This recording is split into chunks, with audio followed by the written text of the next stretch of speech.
Morning. Good to be back after the US tour and looking ahead to playing at St James's Park once again. Yeah, it's going to be great to be back home. It's been a long time since we've played at St James's Park. That's what it feels. So, yeah, great to be back, and looking forward to the two games. You were at the Amazon documentary premiere last night. How did you find it, first of all, and was it a good time? Was it good to reflect on what you achieved last season as well? How did I find it? It was an interesting experience. I think you never quite know how you're going to be perceived. What bits are going to be in there? What bits aren't going to be in there? It's difficult because I think at this moment in time, having watched the two episodes, where you're sort of left as a viewer feeling, I'm not sure negative's the word, but we're in a down moment in the season, so sort of left feeling, sort of reliving those moments before we achieved our objective. But I thought it was good viewing, and I thought it was entertaining, and obviously that's what it's made for. Was it good to reflect on how far the club came from the start of last season? Yeah, I think, to be honest, when you look back at some of the things that you're seeing, even I had forgotten some of the feelings, emotions, even some of the events that had happened. I think you move forward very, very quickly in football. So now I'm thinking purely about next season, or this season coming, and Aston Villa, and so very rarely thinking back to what happened last year. So I think it evokes a lot of emotion, and I thought it was an emotional thing to see. Certain aspects of it, you certainly takes you back, and that was a good thing. Moving into this weekend, is there any injury news ahead of the weekend? Is everybody fit for the two games over the weekend? We don't have a totally fit squad. I think Fabian Schär, we're going to make a late decision whether he's involved in the games at the weekend. He's certainly very close, so that's a positive thing. Joe Willock won't be involved in either game, so he's still working his way back to full fitness. Emil Kraft won't be involved. I think that's where we are. It'd be good for fans as well in this tournament. There's two games over the weekend. Good for fans who maybe didn't have the chance last year to get in as well and watch the team. I think that's the beauty of the two games, back-to-back days, the ladies' games as well. I think it's going to be hopefully a great spectacle. Hopefully the weather is okay and kind on us and the supporters. But I think we will no doubt get a really good support. Hopefully there'll be a really good atmosphere, and I'm hoping for two really good performances. Playing two European teams, is it a good taste of what might be to come in the Champions League campaign, playing two European sides? Yeah, I always enjoy pre-season for that thing where you're playing teams that you wouldn't normally play. Now this year's been slightly different. We had the 3 Premier League games, which I think when we're back here now were really good tests for us. I think it lets us directly know where we are and how we need to improve and where we need to improve. But the European tests are slightly different. Different styles. Now we're playing two teams from different leagues, so really good rehearsal for us. It was reported yesterday that a deal was confirmed with Tino Livramento from Southampton. Are you able to confirm anything about that? I'm not. I'm slightly in the dark on that, unfortunately. So let's wait and see what happens in the next couple of days. But certainly, I like the player. Just last one from me. Elliot Anderson had a really good pre-season. What sort of impact do you think he could have this campaign? Well, hopefully a big one. I think Elliot has done really well in pre-season. He's come back very fit, looks very motivated, scored goals. I see a lot of aspects of his game improving and developing. Got high hopes for him, really like him. We've got a load of games this year, so he's got a big part to play in our squad. Thank you. Ed, you said you were slightly in the dark about Tino, but he's a player who's had a serious ACL injury. How concerned as a manager are you when you link with a player like that who's had such a bad injury like that?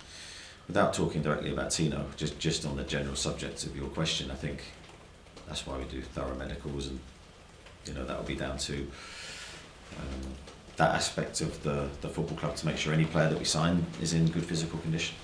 In terms of the balance of the squad, how do you use this weekend? Is it a weekend for a lot of chopping and changing, or are you very close in your own mind now to knowing what your starting 11 is going to be against Villa? No, there's still time. There's still another game. There's another week of training, so we will use the game to try and play two balanced 11s. Try and put two competitive teams out there. I'm not fixed on one team for Aston Villa yet. this is everyone's chance to show. A lot of attention on you and the club, of course, this season because of what you achieved last season. How difficult is your man management job now? Because as more and more players come in, you can only play 11, obviously. Is that becoming a difficult decision this season now as to who gets the start? I don't think we have a bigger squad than last year. If anything, we have maybe at this moment in time a leaner squad. So I don't think necessarily that's a problem. We've got more games. So hopefully everyone should feel more involved with more opportunities to play. Certainly we're going to need everybody. We needed everybody last year. Majority of players in the squad got a chance to play and contributed to our success.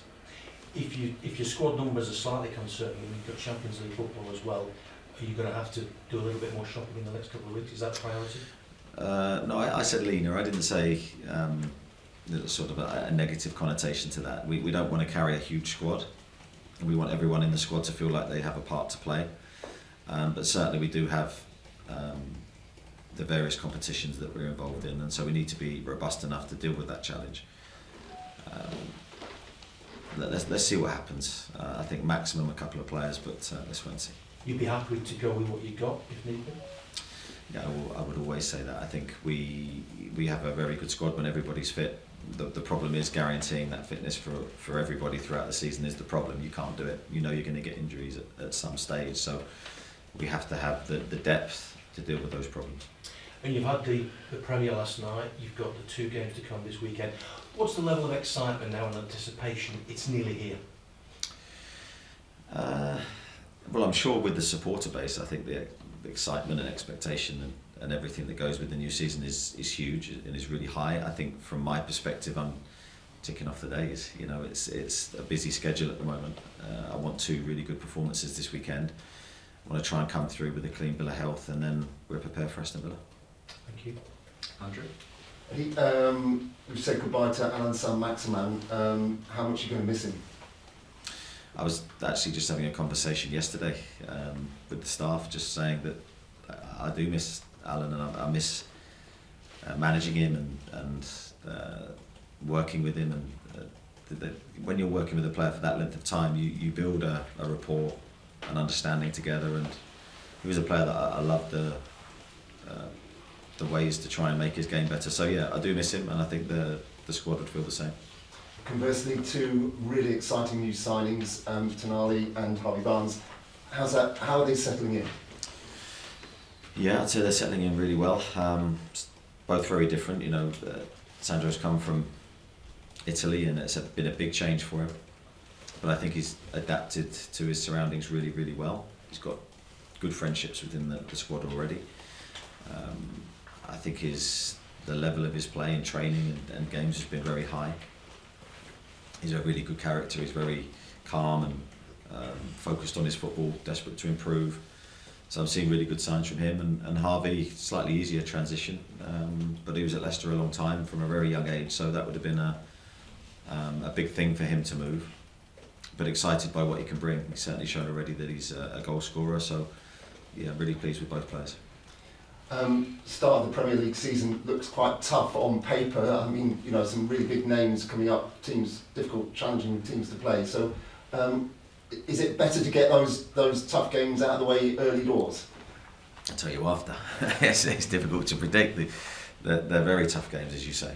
But I think all Premier League games are tough. To win games in the Premier League is very difficult. So, yeah, we're aware when the fixture list came out, it was a tough start for us. But I think if you can be successful in the tough games, then it could be the foundation of a great season. That's how I prefer to look at it rather than the other way around. But certainly we know from day one, we've got to hit the best levels in order to get the results that we need. And certainly I think that the pre-season's been tough enough to prepare ourselves for that. Going back to the screening last night, there was a lot of airtime given to the boardroom, and I mean, Amanda probably got as much screen time as you did. Did you learn anything from that side of things, the side of things you don't necessarily see at first hand, and if so, what? I wouldn't say I learnt anything, no. Sort of aware of what goes on and the time sometimes things take to get done. You know, transfers, it's an elaborate process. It's not just a simple thing these days where you get a deal done in a couple of days. They're long drawn out processes. But yeah, Amanda and the board are more than welcome to take the airtime off of me. I'd welcome that. Series 2, will you say yes to that? Personally, as the manager, it's not something that I'd necessarily encourage, because you want your work to be low key, to be behind the scenes, to be everything to be kept in the building. And I think every manager up and down the country would say the same. This was an opportunity for the club to grow certain aspects of the club, and I've got no issue with that, and we went along with it. One last one from me. The club has moved on the membership scheme. And listen to the fans and the feedback on that ticket pricing issue. What does that tell us about the football club, the way it's being managed now? Well, I think the great thing about that is the speed of the club's response. I think it's really important that we do listen to the supporter base. If they have problems, issues, I think it's very important that we're adaptable and able to respond quickly. Okay, questions to the floor? Yeah, on the right side. Curtis Cullen from Times of Malta. Obviously, I'm going to have to start with questions about the Sela Cup, obviously coming from Malta. This weekend you'll be facing Fiorentina and Villarreal. Both teams are in European competition, not in Champions League like you are. What are you expecting from both teams during the tournament? And then another question related to the cup itself. Yeah, I think we're expecting tough opposition.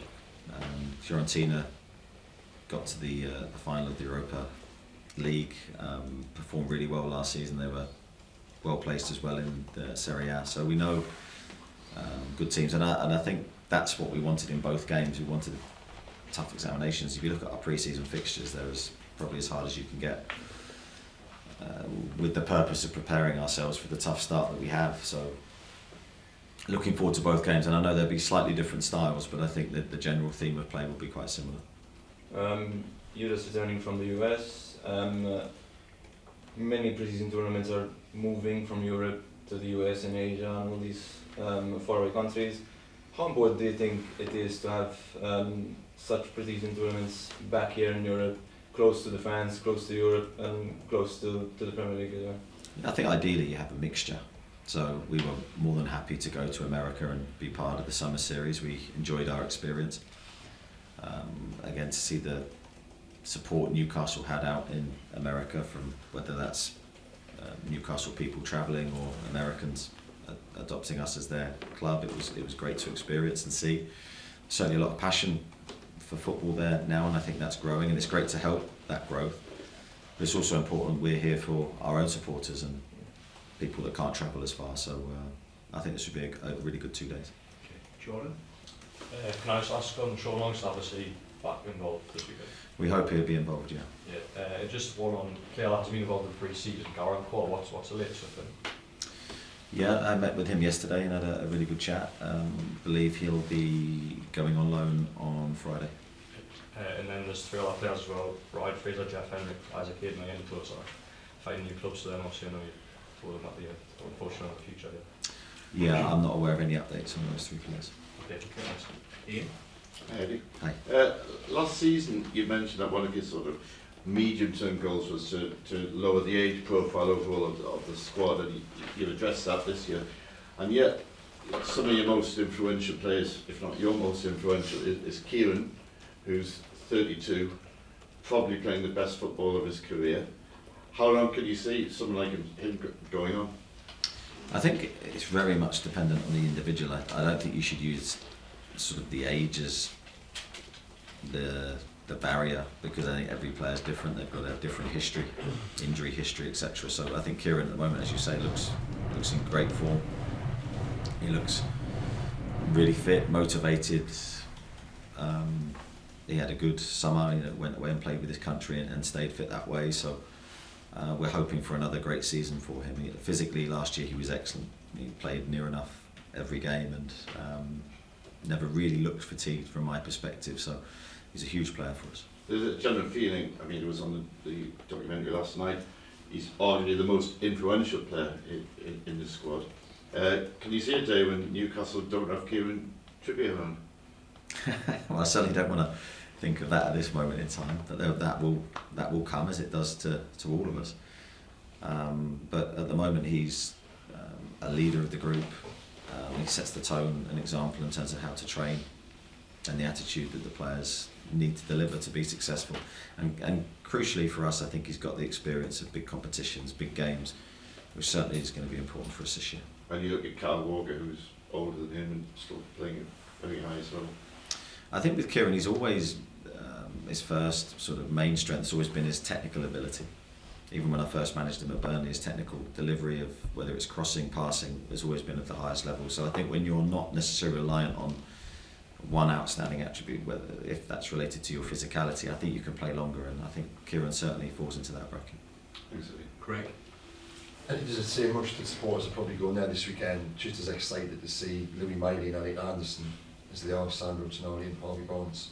Yeah, I think so. I think it speaks volumes for the Newcastle supporters, their love for their own players, to try and develop our own players is, I've always said, is crucially important.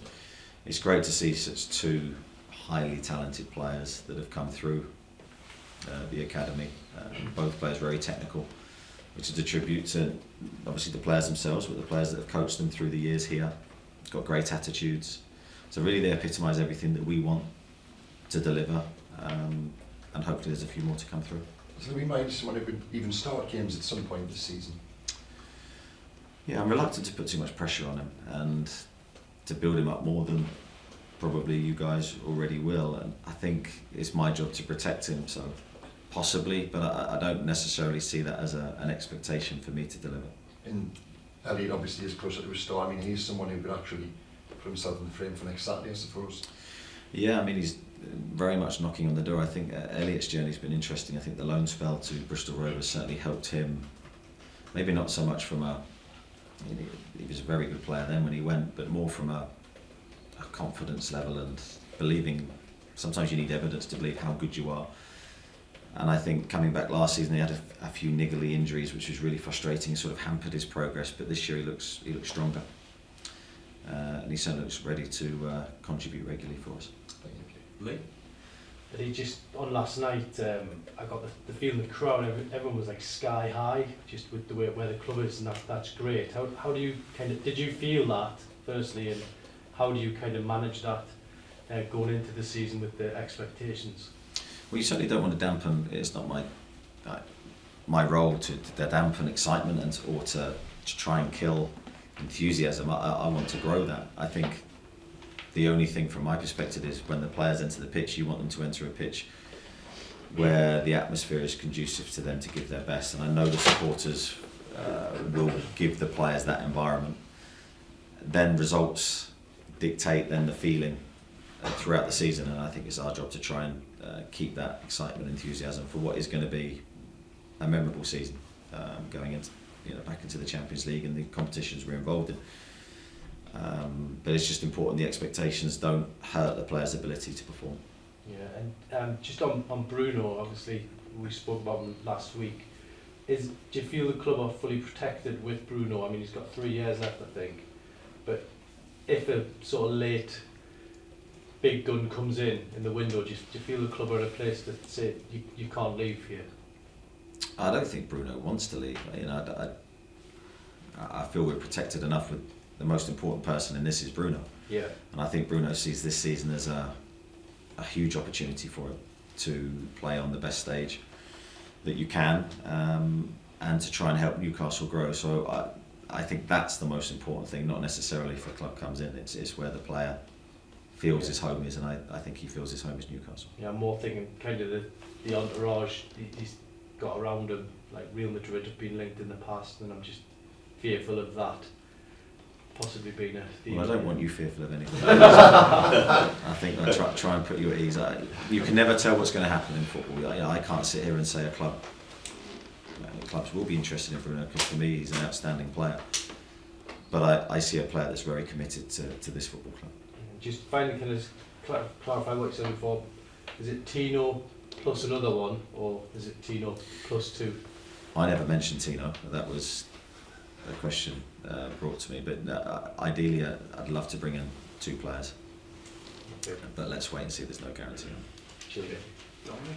Yeah, you mentioned bringing 2 players and you're running with 2 out-and-out strikers, if you like. Is that a situation you're comfortable with, or is that an area you'd be having one eye on strengthening before September 1st? Yeah, I don't think that's an area that we can strengthen in currently because of transfer fees associated with players in that position. That would be beyond our capabilities at this current time. And also when, for me, yes, we have the 2 recognised strikers, but then you have Anthony Gordon, who can play in that position and show during the Euros that he's more than capable of playing very well in that position. That would bring our numbers to 3, so I don't think that's an area we're looking at. Is that why pre-season's been so beneficial, where you've been able to trial Anthony Gordon, Elliot Anderson, different players in that central position? I think that is the beauty of pre-season, that you're able to experiment to a degree. Well, we tried certain things in different games. We played players in different positions, and that's all part of it. Because we know going into this season, with the amount of games and the squad that we have, we're going to need to be adaptable. That adaptability was hugely important for us last year. Yeah, and in terms of outgoings, House and Ashby's been at Swansea this week. Is that something you expect to be announced before the start of the Championship season? Yeah, I think Harrison will go on loan to Swansea. I think it's crucial for his development that he plays games. Certainly, I think he's done well during pre-season, but games is the next thing he needs, and he's never really had that in his career. So a regular run of games. So fingers crossed he can get that at Swansea. George? Eddie, what do you think success looks like this season? Yeah, very difficult to give you a clear answer on that. I think it's always dependent on loads of different factors that sometimes you don't have control of. So I think I sat here last year and said improvement in the team, rather than looking at league positions and the obvious things of trophies, etc. Because you can never guarantee that when you're in my shoes. So it's 100% effort in every game. It's a commitment to try and win the games. It's looking for improvement in every area of the team, whether that's in or out of possession. And then hopefully if you get those improvements, you can deliver the results you want.